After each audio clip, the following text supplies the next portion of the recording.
ଦେଶରେ ବିଦର୍ଭ ହଇଲେ ବର୍ତ୍ତମାନର ମହାରାଷ୍ଟ୍ର। ବିଦର୍ଭର ରାଜଧାନୀ କୌଣ୍ଡିନ୍ୟପୁର। ବିଦର୍ଭ ଦେଶରେ ରାଜା ଥିଲେ ଭୀଷ୍ମକ। ତାଙ୍କର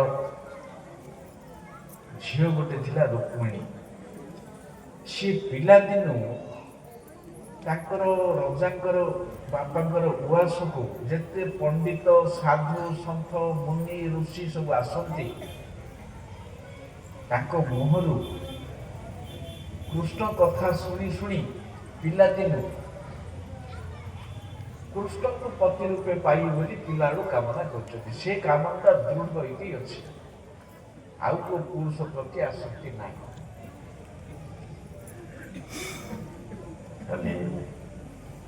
ଯେତେବେଳେ ଯୌବନରେ ପଦାର୍ପଣ କଲେ ରୁକ୍ମିଣୀ, ବାପା ବିବାହ କରିବାକୁ ଚାହିଁଲେ।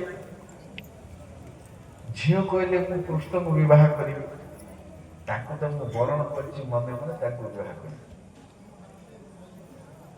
ବାପା କହିଲେ ଭଲ କଥା,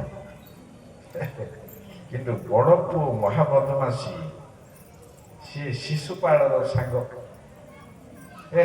କୃଷ୍ଣକୁ କଣ ଦେବ? କୃଷ୍ଣର ରାଜ୍ୟ ନାହିଁ, ସମ୍ପଦ ନାହିଁ, କିଛି ନାହିଁ, ଲୁଚିକିରି ଚୋରଟା ରହିଛି ଦ୍ୱାରକା ଭିତରେ, ବୁଲି ବୁଲି କନ୍ୟା ଚୋରି କରିବା ଲୋକ, ସେଇଟାକୁ କଣ ଦେବ? ତାକୁ ନାହିଁ। ମୋର ବନ୍ଧୁ ଶିଶୁପାଳ ଚେଦି ରାଜର ରାଜା, ତାକୁ ଦେଲେ ଇଏ ରାଣୀ ହବ ସେ ରାଜ୍ୟରେ। ଆଉ ଭେଣ୍ଡିଆ ପୁଅର କଥା ବାପା ଶୁଣିଲା। ବାପା କହିଲା ହଉ, ବୁଢା ବାପା।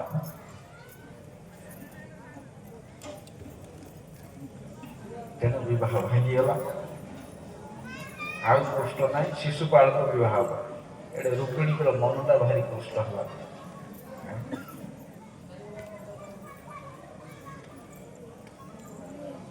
ଦେଖ, ଏ କାଳରେ ତ ଲଗାମ ଛଡା ନାରୀ ନାହିଁ ଯେ ମୋବାଇଲରେ ଟଙ୍କା ମିଳିଗଲା, ନହେଲେ ପଡ଼ିଶା ଘରେ ଆଖି ମରାମରି ହେଇ ବିବାହ ପଡ଼ିଲା। ସେ କାଳର କଥା, 5000 ବର୍ଷ ତଳର କଥା। ରଜା ଝିଅ ବାହାରକୁ ଆଇବାକୁ ନାହିଁ, ସୂର୍ଯ୍ୟଚନ୍ଦ୍ର କିରଣ ପଡ଼ିବାକୁ ନାହିଁ, କଣ କରିପାରିବେ? ଏବେ କାଳର ଆଉ ଝିଅ ନାହିଁ, ଦେଲେ ଦେ, ନହେଲେ ବିଷ ଖାଇଦେବେ। ହେଲେ ସେ କାଳ ଧର୍ମ ଥିଲା। କେତେ ଧର୍ମ ଥିଲେ ମଧ୍ୟ ଭଗବାନଙ୍କ ବିରୁଦ୍ଧରେ କିଛି ଅନ୍ୟାୟ ସହିବାକୁ ହବ ନାହିଁ। ନାରୀ ହେଲେ ମଧ୍ୟ ଦାଣ୍ଡକୁ ଯାଇକରି ଡେଇଁବାକୁ ହବ। ଭଗବାନଙ୍କ ବିରୁଦ୍ଧରେ କଣ ଘଟିଲେ? ତେଣୁ ରୁକ୍ମିଣୀ ଗୋଟେ ଲମ୍ବା ଚଉଡ଼ା ଚିଠି ଲେଖିଲେ। କହିଲେ ଭାଙ୍ଗି ପଡ଼ିଲେ ହବନି, ପ୍ରତିକାର କରିବାକୁ ହବ, କୃଷ୍ଣ ବିରୁଦ୍ଧରେ କିଛି ହବାକୁ ହବନି। ତେଣୁ 7ଟା ଶ୍ଲୋକରେ ଗୋଟେ ଚିଠି ଲେଖିଲେ। ହେ ଭୁବନ ସୁନ୍ଦର, ହେ ଭୁବନ ସୁନ୍ଦର,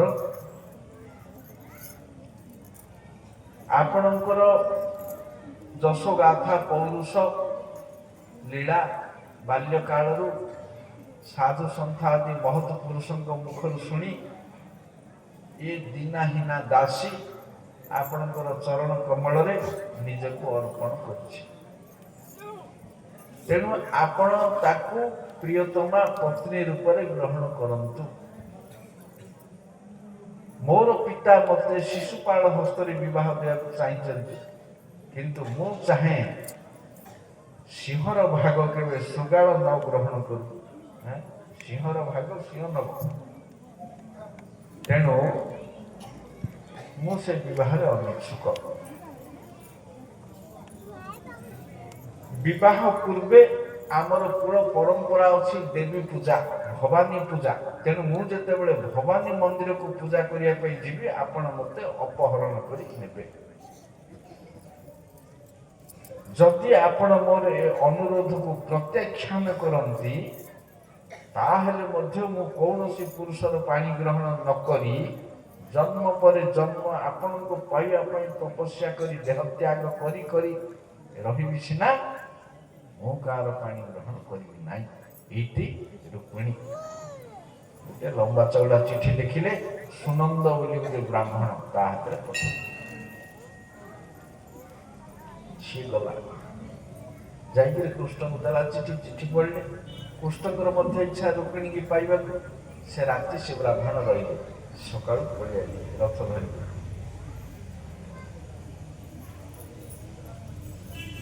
ବଳରାମ ଦେଖିଲେ କ'ଣ ଗୋଟେ ହେଇଛି, ମତେ କିଛି କହୁନି, ସେ ବ୍ରାହ୍ମଣ କିଏ କୁଆଡ଼ୁ ଆଇଲେ ସକାଳୁ ଦୌଡ଼ିଲା, କ'ଣ ଗୋଟେ ଅସୁବିଧା ହେଇଛି। ଭାଇର ପ୍ରେମରେ ତେଣୁ ସିଏ ଦୌଡ଼ଟେ ସୈନ୍ୟ ଧରିକି ତାଙ୍କ ପଛରେ ଗଲେ, କ'ଣ ଅସୁବିଧା ହେଇଛି, ବିପଦ ପଡ଼ିଛି।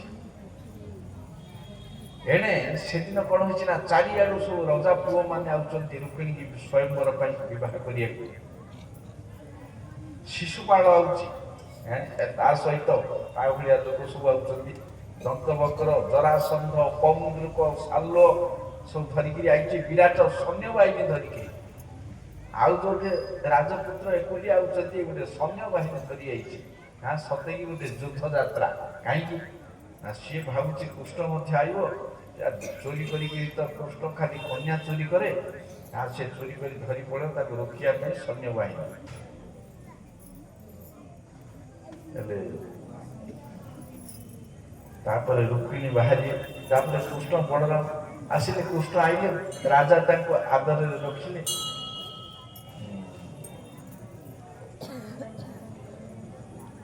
ତାପରେ କ'ଣ ହେଇଛି ନା, ଦେବୀ ପୂଜା କରିବାକୁ ବାହାରିଲେ। ଇଏ ତ କେବେ ବାହାରିବା ଲୋକ ନାହିଁ। ଯେତେବେଳେ ବାହାରିଲେ, ଯୋଉ ରାଜପୁତ୍ର ମାନେ ସବୁ ରଥରେ ଆସୁଥିଲେ, ଏ ରୁକ୍ମିଣୀକି ଦେଖିବା ମାତ୍ରେ ମୂର୍ଚ୍ଛା ହେଇକିରି ରଥରୁ ପଡ଼ିଗଲେ ତଳେ। ତାର ସୌନ୍ଦର୍ଯ୍ୟ ଦେଖିଲେ, କିନ୍ତୁ କୃଷ୍ଣକୁ ଦେଖିକିରି ନଗରବାସୀ କହିଲେ, ଓଃ, ଆମର ଏ କନ୍ୟାକୁ ଏପରି ବର ଆଗା। ତାପରେ ଏମାନେ ଦେଖୁଛନ୍ତି, ସେ ଯେତେବେଳେ ବାହାରି ତ କୃଷ୍ଣ ହାତ ଧରିକିରି ଉଠେଇକିରି ପଡ଼ିଲେ ରଥରେ। ଏ ଗଲା ଗଲା ଗଲା ଗଲା, ସେ ପାଟି କଲେ ଶିଶୁପାଳର ଦଳ। ଆଉ ଜାଣେ ତାକୁ ଗଡ଼େଇଲା ବେଳକୁ ଏଣେ ବଳଦେବଙ୍କର ପାଟି ପଳେଇଆଇଲେ, ସେ ଯୁଦ୍ଧ ହେଲା, ବାଡ଼େଇକି ପଳେଇଲେ। ହେଲେ ବଡ଼ ପୁଅ ଯିଏ ବିବାହ ଭାଙ୍ଗୁଥିଲା, ଶିଶୁପାଳକୁ ବିବାହ ଦ୍ୱାରା ରୁକ୍ମୀ, ସିଏ ଦୌଡ଼ିଲା, ମୋ ଭଉଣୀକି ଧରି ପଡ଼ିଲା, କହିଲା ମୁଁ ତ ଭଉଣୀକି ନ ଆଣିଲେ ଆଉ ଏଇଠିକି ଆଇବିନି ଆଉ ଘରକୁ। ସେ ଦୌଡ଼ି ଦୌଡ଼ି ଦୌଡ଼ି ଦୌଡ଼ି ଯାଇକିରି ବାଟରେ କୃଷ୍ଣଙ୍କର ସହିତ ମିଶିଲା, ଯୁଦ୍ଧ କଲେ। କୃଷ୍ଣ ମାରିବାକୁ ଯେତେବେଳେ ବାହାରିଲେ ତାକୁ, ସେତେବେଳେ ରୁକ୍ମିଣୀ ଗୋଡ଼ ତଳେ ପଡ଼ିଲେ ମଧ୍ୟ ତାକୁ କ'ଣ କଲେ, ସେ ଖଣ୍ଡାରେ ତା ମୁଣ୍ଡର ସବୁ ଚାଞ୍ଚି ଦେଲେ, 7 ଜାଗାରେ ସବୁ ବାଳ ସବୁ ଚାଞ୍ଚିକିରି 7 ବେଣ୍ଟିଆ କରିଦେଲେ। ସେଇଠୁ ବଳରାମ ଆଇଲେ। ବଳରାମ କହିଲେ, ଏଇଟା କ'ଣ ଏମିତି କରୁଛୁ, ବଡ଼ ଜ୍ୟେଷ୍ଠ ଶାଳକ। ତାପରେ ତାକୁ ଛାଡ଼ିକିରି ପଳେଇଲେ। ସିଏ ଆଉ ଗାଁକୁ ଫେରିଲା ନାହିଁ, ସେଇଠି ଭୋଜକଟ ବୋଲି ଗୋଟେ ନଗର ନିର୍ମାଣ କରିକିରି ରହିଲା। ସେ ତାପରେ ଇଏ ଦ୍ୱାରକା ଯାଇକିରି ବିବାହ କଲେ। ଇଏ ପ୍ରଥମ। ତାପରେ ଦ୍ୱିତୀୟ, ସୂର୍ଯ୍ୟ ଦେବତାଙ୍କର ଗୋଟେ ସଖା ଭକ୍ତ ଥିଲେ, ତା ନାଁ ଶକ୍ରାଜିତ। ସିଏ ସୂର୍ଯ୍ୟ ଦେବତାଙ୍କୁ ପଚାରିଲା, ଆପଣ ଏତେ ତେଜିଆମି କେମିତି ଦୁଶୁଛନ୍ତି? ନା ମୁଁ ଗୋଟେ ମଣି ପିନ୍ଧିଛି। ନା ସେ ମଣିଟା ମତେ ଦିଅନ୍ତୁ। ସେ ମଣିଟା ନେ, ଆଉ ଗୋଟେ ମୋ ପାଖରେ ଝିଅଟେ ଅଛି, ସେ ଝିଅଟା ନେ, ଦାନ ଦକ୍ଷିଣା ଯା। ସେ ମଣିଟା କ'ଣ ନା, ସେ ମଣିର ଲକ୍ଷଣ ହଉଛି ପ୍ରତିଦିନ 8 ଭାର ସୁନା ପ୍ରସବ କରେ। ସେ ମଣିଟା ପ୍ରତିଦିନ 8 ଭାର ସୁନା, ସେ ମଣିର ଶକ୍ତି। ସେ ମଣି ଯୋଉଠି ରହେ, ଝଡ଼ି ବଢ଼ି ମରୁଡ଼ି ଦୈବୀ ଦୁର୍ବିପାକ ବନ୍ୟା ଭୂମିକମ୍ପ କିଛି ହବନି, ଚାରିଆଡ଼େ ମଙ୍ଗଳ। ଆଉ ସେ ମଣି ଯଦି ଅପବିତ୍ର ଅବସ୍ଥାରେ ପିନ୍ଧିବ, ଶେଷ ତାର ଜୀବନ। ସେ ମଣି ନାଁ ହଉଛି ସମନ୍ତକ ମଣି। ସେ ମଣି ନା, ସେ ମଣି ନା କାହିଁକି ସମନ୍ତକ ମଣି ହେଇଛି, ତାର ଗୋଟେ କାରଣ ଅଛି। ସେ ମଣିଟା କାହାର? ସେଟା ସୂର୍ଯ୍ୟ ଦେବତାଙ୍କର ନାହିଁ। ସେ ମଣି ବ୍ରଜଲୀଳାରେ, ବ୍ରଜଲୀଳା ତ ଆମେ କେତେ ଛାଡ଼ି ଦେଇଛୁ, ବହୁତ ସମୟ ନାହିଁ। ଆଉ କାଲି ଗୋଟେ ଦିନ ଏତେ ବଡ଼ ଦ୍ୱାରକା ଲୀଳା, ଆଉ 11 ସ୍କନ୍ଧ, 12 ଅଛି। ଏ 7 ଦିନ ଲାଗିଲେ କୃଷ୍ଣ ଲୀଳା ସରି ହଉଛି। ବେଳେ ବେଳେ ଆମର କୃଷ୍ଣ କଥା 7 ଦିନ ହୁଏ ତଥାପି ସରିପାରେ।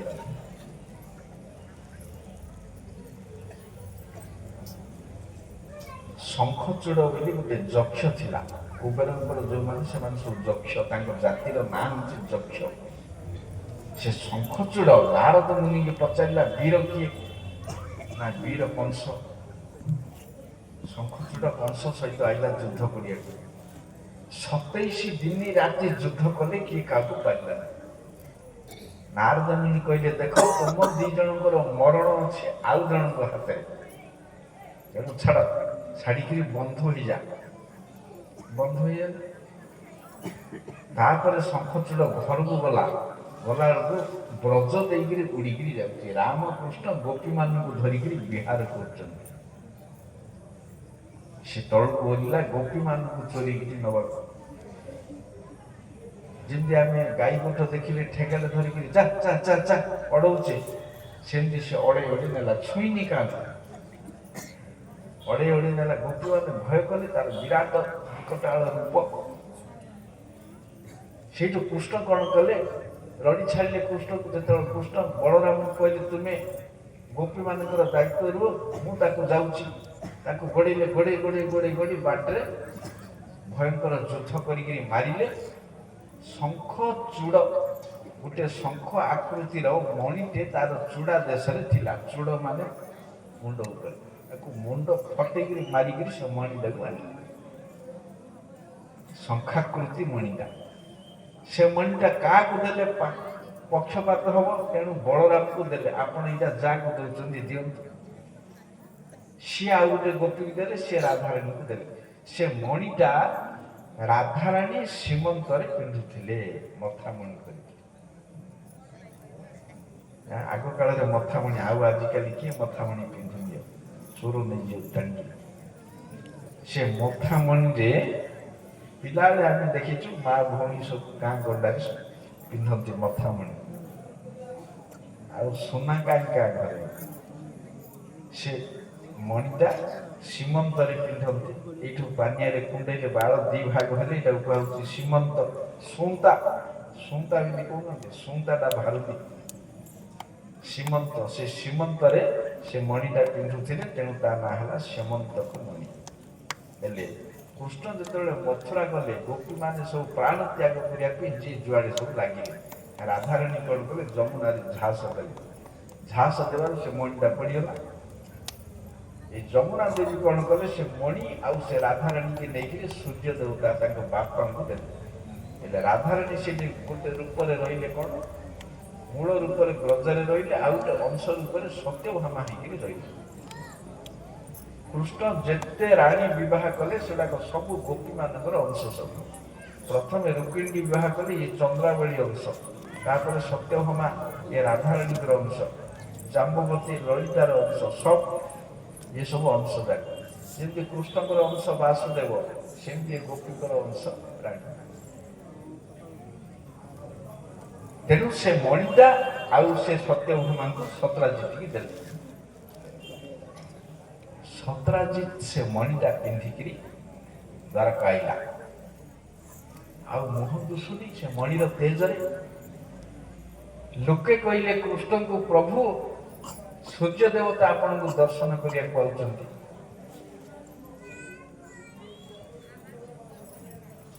କୃଷ୍ଣ କହିଲେ ନାଇଁ ନାଇଁ, ସତ୍ରାଜିତ ଆଉଛି, ଏ ସୂର୍ଯ୍ୟ ଦେବ।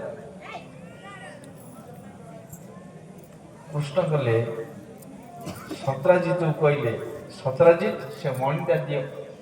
ସେ ମଣିଟା ତମେ କାହିଁ ରଖିଛ? ଉଗ୍ରସେନଙ୍କ ପାଖରେ ରହିବ, ରାଜ୍ୟର ମଙ୍ଗଳ ହବ। ସୁନା ଦେଲେ ଲୋକଙ୍କର ଉପକାରରେ ଲାଗିବ, ସେବା, ଧନ ସମ୍ପତ୍ତି, ରାଜ୍ୟଙ୍କର ମଙ୍ଗଳ ହବ।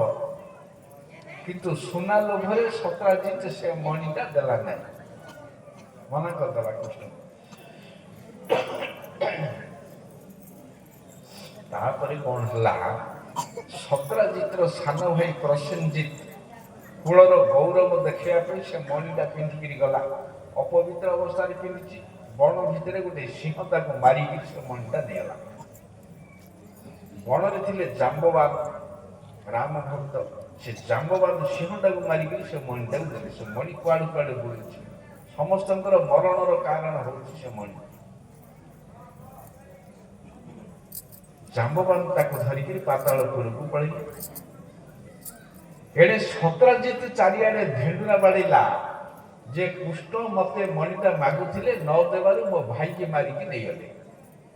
ଇଏ କଳଙ୍କୁ ଆଇଲା କୃଷ୍ଣଙ୍କ ପାଖକୁ।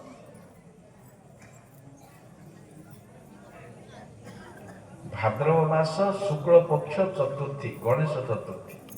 ସେ ଦିନର ଜନ୍ମ ଯିଏ ଦେଖିବ ତା ଉପରକୁ ବଦନାମ ହବ, ତାର ମାନହାନି ହବ। ଗଣେଶ ଏ ସାପ ଦେଇଛନ୍ତି ଜନ୍ମ। କୃଷ୍ଣ କହିଲେ ମୁଁ କେବେ ଭାଦ୍ରବ ଶୁକ୍ଳ ପକ୍ଷ ଚତୁର୍ଥୀ ଜନ୍ମ ଦେଖିଛି, ବଦନାମ ମୋ ପାଖକୁ ଆଇଲା। ହଁ, ସିଏ କିଛି ଲୋକ ଧରି ବାହାରିଲେ ମଣି ଖୋଜିବାକୁ। ବଣକୁ ଗଲେ, ବଣରେ ଦେଖିଲେ ପ୍ରସେନଜିତ ମରିଛି, ସିଂହର ପାଦ ଚିହ୍ନ ପଡିଛି। ସିଂହ ମରିଛି, ଜାମ୍ବବାନର ପାଦ ଚିହ୍ନ ପଡିଛି। ଦେଖି ଦେଖି ଦେଖି ଦେଖି ଗୁମ୍ଫାକୁ ଗଲେ। ଲୋକମାନଙ୍କୁ କହିଲେ ତୁମେ ଗୁମ୍ଫାରେ 12 ଦିନ ରୁହ, 12 ଦିନ ପରେ ମୁଁ ଯଦି ନ ଆଇବି ପଳେଇବ।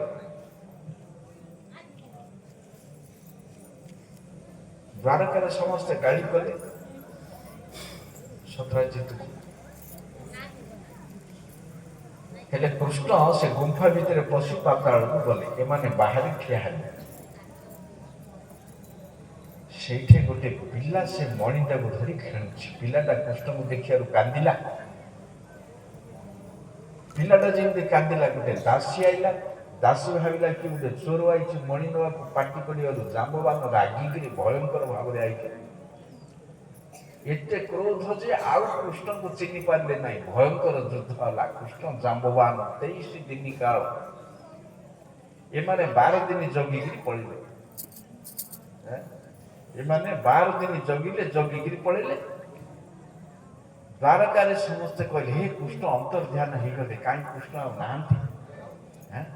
ତାଙ୍କୁ କହିଥିଲେ 12 ଦିନ ଜଗିବାକୁ। ସମୟ ବାପା ମା ଦେବକୀ ବସୁଦେବ ସବୁ ସତ୍ରାଜିତକୁ ଗାଳି କଲେ।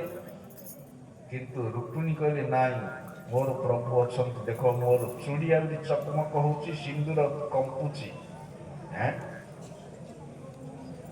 କୃଷ୍ଣ ଯଦି ପଳେଇବେ ଚୁଡ଼ି ସିନ୍ଦୁର ସବୁ ପଳେଇବ। ତେଣୁ କୃଷ୍ଣ ଅଛନ୍ତି। ତାପରେ ତାଙ୍କର ଦେବୀ, ସେ ଦେବୀ କହିଲେ, ପୂଜା କଲେ। ସେମାନେ କହିଲେ କୃଷ୍ଣ ଆସି। ଏତେ ଦିନ ଯୁଦ୍ଧ କଲା ପରେ ଜାମ୍ବବାନ ବିରାଟ ଶରୀର। ବାମନ ଦେବ ଯେତେବେଳେ ତ୍ରିବିକ୍ରମ ହେଇକରି ବ୍ରହ୍ମାଣ୍ଡ ଆକ୍ରମଣ କଲେ, ସେତେବେଳେ ଜାମ୍ବବାନ ଅଛନ୍ତି। ସିଏ ସେଡ ବିରାଟ ରୂପକୁ 7 ଥର ପରିକ୍ରମା କରିଛନ୍ତି। ଏଡ ବଡ ରଘୁପତିଙ୍କର ପାର୍ଶ୍ୱଦ। ସିଏ ମାଡ ଗୁଡାକ ଯେତେବେଳେ କୃଷ୍ଣଙ୍କର ବାଜୁଛି, ଜଏଣ୍ଟ ଯାକ ସବୁ ପେନ୍ ହଉଛି। ଭୟଙ୍କର ମାଡ ବାଜିଲା ବେଳକୁ ହାଲିଆ ହେଇଗଲେଣି। 23 ଦିନରେ ଆଉ ପାରୁନାହାନ୍ତି। ବୋଲେ ନାଇଁ, ମୋର ପ୍ରଭୁ ଛଡା ମତେ କିଏ ମାରିପାରିବନି ବୋଲି ସେ ଚିନ୍ତା କଲେ। ଭଗବାନ ବୋଲି ଜାଣିଲେ। ସେଇଠୁ ସେ ମଣିଟା ଦେଲେ। ତାଙ୍କର କନ୍ୟା ଜାମ୍ବବତୀ ସେ କନ୍ୟାଟାକୁ ବି ଦେଲେ।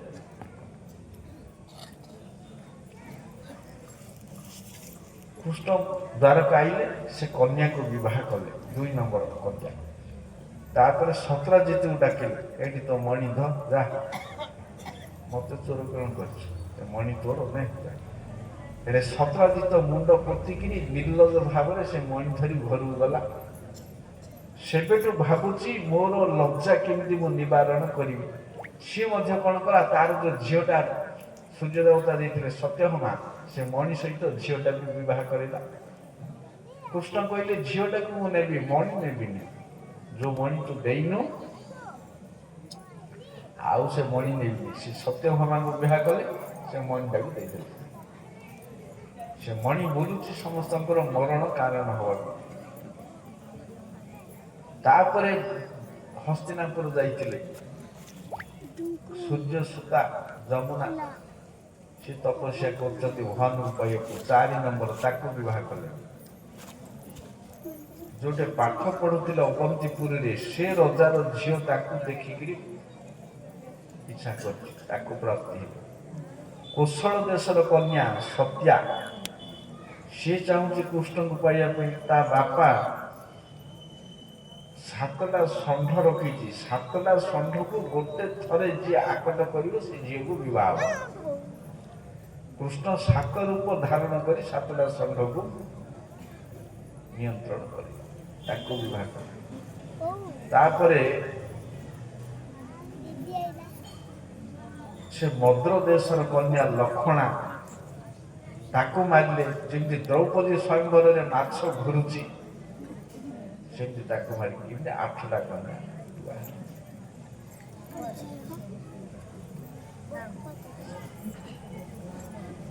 ପ୍ରାଗଜ୍ୟୋତିଷପୁରରେ ନରକାସୁର ରାଜତ୍ୱ କରୁଛି। ନରକାସୁର, ଇଏ ନରକାସୁର ହଉଛି ଭଗବାନଙ୍କର ପୁଅ, କିନ୍ତୁ ଅସୁର। କାହିଁକି? ବରାହ ଦେବ ଯେତେବେଳେ ପୃଥିବୀକି ଉଦ୍ଧାର କଲେ ତାଙ୍କର ତେଜରେ ମେଦିନୀ ଗର୍ଭରୁ ଇଏ ହେଇଥିଲା। ତେଣୁ ଆମ ଭୌମାସୁର, ଭୂମିପୁତ୍ର। ପ୍ରାଗଜ୍ୟୋତିଷପୁର ହଉଛି ଆଧୁନିକ ଆସାମ, ସେଇଠି ରାଜତ୍ୱ କରୁଛି। ଅସୁର ସଙ୍ଗ କରିକିରି ଅସୁର ହେଇଛି, ଆଉ କଣ? ସଙ୍ଗ ଦୋଷରେ ସବୁ ନଷ୍ଟ।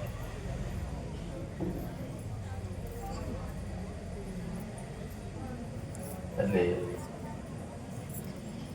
ଇଏ କଣ କରିଛି? ଇଏ ନରକାସୁର ଦେବମାତା ଅଦିତିଙ୍କର କୁଣ୍ଡଳ, ବରୁଣଙ୍କର ଛତ୍ର, ସ୍ୱର୍ଗର ହାତୀ, ଐରାବତ କୁଳଜାତ ହାତୀ, ଆଉ 16,100 କନ୍ୟା ଆଣିକିରି ରଖିଛି। 16,100 କନ୍ୟା।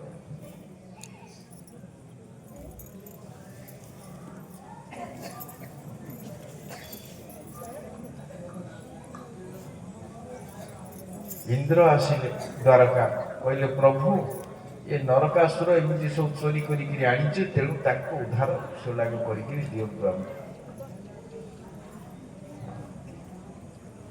କୃଷ୍ଣ ସେଇଠୁ କଣ କଲେ ନା ସତ୍ୟଭାମାଙ୍କୁ ଧରି ଗରୁଡ଼ ଉପରେ ବସି ପ୍ରାଗଜ୍ୟୋତିଷପୁର ଗଲେ।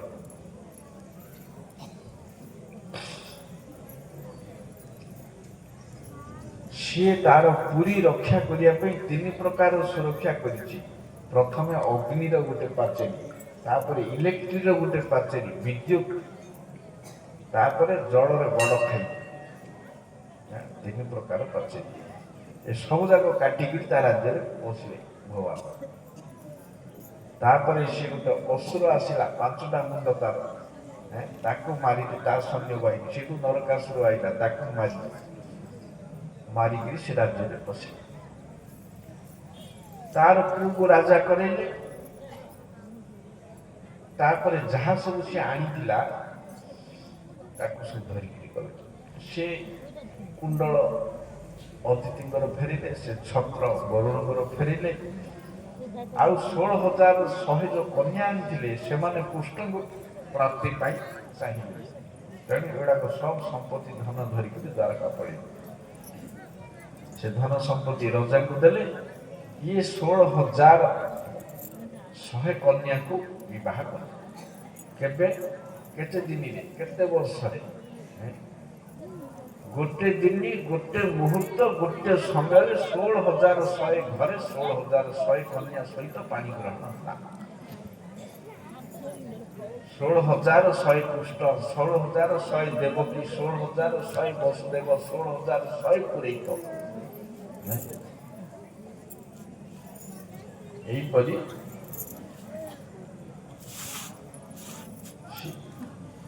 କନ୍ୟା ବିବାହ ସମାପ୍ତ ହେଲା। ହେଲେ କେତେ ହେଲେ? 16,108 କୃଷ୍ଣଙ୍କର ପତ୍ନୀଙ୍କର ସଂଖ୍ୟା। ପ୍ରତି ରାଣୀଙ୍କର ଗର୍ଭରୁ 10ଟା ପୁଅ, ଗୋଟିଏ ଝିଅ। 10ଟା ପୁଅ, ଗୋଟିଏ ଝିଅ, 16,108, 1,60,000 ପୁଅ। ଆଉ ଯେତିକି ସ୍ତ୍ରୀ ସେତିକି ଝିଅ, ଗୋଟିଏ ମାର ଗୋଟିଏ ଝିଅ, 16,108 ଝିଅ। କୃଷ୍ଣଙ୍କର ପରିବାର ଏତିକି। ସମଗ୍ର ଯଦୁବଂଶର ସଂଖ୍ୟା 56 କୋଟି। 56 କୋଟି ଯାଦବ ଦ୍ୱାରକାରେ।